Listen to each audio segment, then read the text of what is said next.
Hi, I'm Len Calabrese, a member of the Hickory Neck congregation. We've got a number of questions that we've heard from all of you on the sabbatical and how it might impact all of us. And there's a few that we've anticipated and made up ourselves.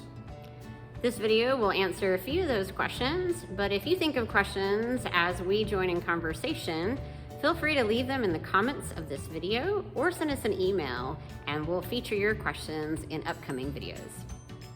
One of the most common questions we have is just what is a sabbatical?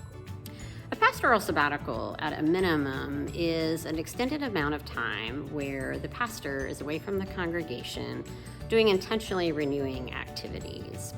But when we talk about a sabbatical, we're not really talking about my sabbatical or your rector's sabbatical, but we're really talking about Hickory Neck's sabbatical.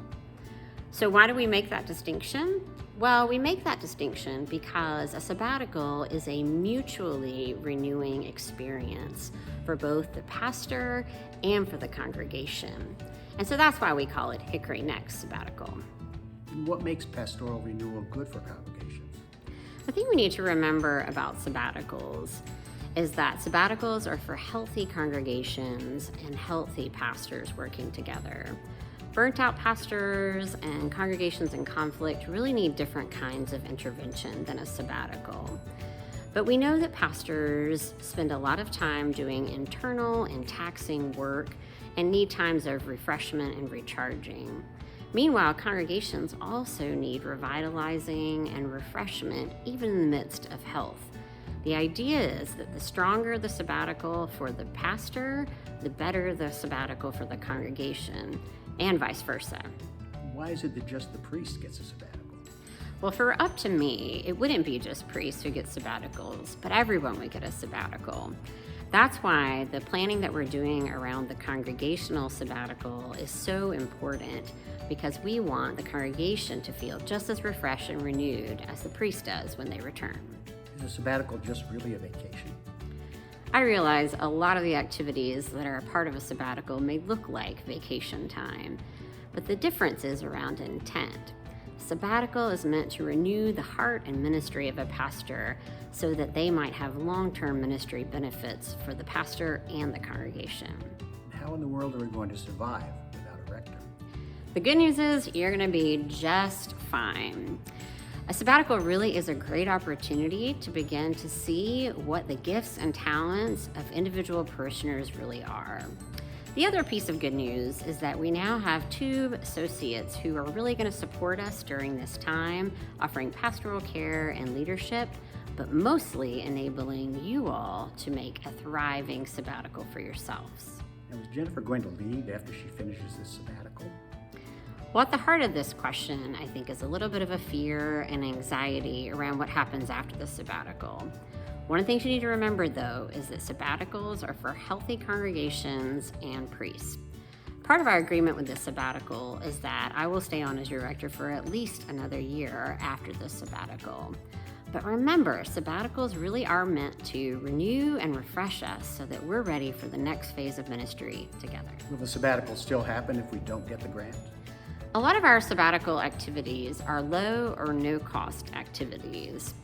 The sabbatical grant really would allow us to do things like bring in outside speakers and guests to amp up our celebrations and to really create a little bit more of a luxurious renewal experience. Without the grant, we'll work together and problem solve to find out the best ways to still create a wonderful time of renewal. What are Jennifer's plans during the sabbatical? When we were planning for the sabbatical, one of the things I realized that I really missed in the last couple of years during this pandemic was a sense of connection and intentional time with my family, with friends, and with some of the spiritual practices that I had lost touch with. So my sabbatical really involves a combination of all those things. I'll be allowed to spend some extended time and vacation with my family, some time away with my husband, some time away with longtime friends, and as well as some time at monasteries and places where I can gain some spiritual renewal myself. Amongst that time, I hope to return to some writing, finding a new place to do some great bar and yoga classes, and really finding time for solid rest. So what's planned for the congregation while the sabbatical takes place? This has been the work of our sabbatical planning team for the last couple of months.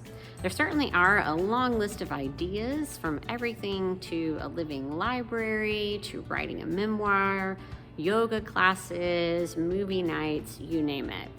But one of the things that's going to be coming your way is a survey where you can let us know what things promise the most renewal for you so that we can plan a really meaningful time of sabbatical for the congregation. The big question, what about pastoral coverage while Jennifer is away? The benefit on recently reorganizing our staff is that we now have Father Jim and Father Charles who will be offering combined pastoral care during our sabbatical time. Meanwhile, on Sundays, we'll have a variety of voices in the pulpit in order to reinvigorate, renew, and refresh our own spiritual journey through the liturgies. And what can we expect when Jennifer returns? Well, this part is the fun part, the reunion of pastor and congregation. So far, we have an excellent party planned with a red carpet, some time for digital storytelling, and great celebration and sharing of what has happened for each of us as we journey through this time of sabbatical. Lord only knows what our formation during the sabbatical will lead to, but I imagine it's going to be some exciting new things for the next phase of our ministry together.